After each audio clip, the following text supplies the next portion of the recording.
个人权组织和活动人士在德国科隆举行示威游行，以抗议中国的反人类罪行。国际特赦组织世界维吾尔代表大会和荷兰维吾尔教育协会等多个组织参加了示威活动。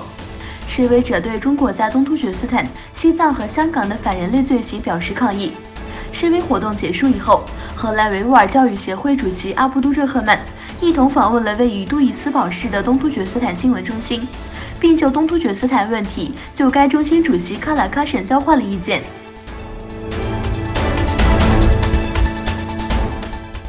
逃犯条例修订风波仍未平息，中秋一日，香港多地再次出现集会。在商场内，示威者和亲中派人士对峙期间发生争执，被警方分开。在九龙淘大商场，一些亲中人士挥舞5星红旗，高喊"中国加油"等口号。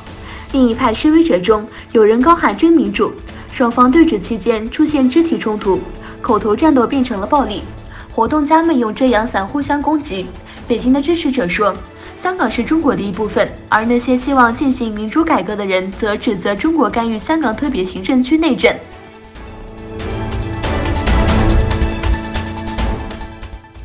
沙特王储萨勒曼当天与美国总统特朗普通电话，特朗普指沙特石油设施被袭击事件对美国和全球经济产生负面影响，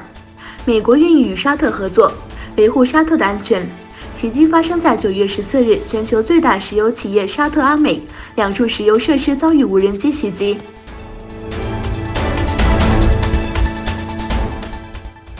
虽然印度政府已经宣布废除可什米尔许多地方的限制，但有报道称，许多地方的学校和交易场所已关闭，公共交通尚未恢复正常。据印度媒体报道，印度实际控制的可什米尔地区自治地位于8月5日废除以来，当地人民的生活受到了严重的负面影响。可什米尔的限制仍在继续，学校和购物中心已经关闭。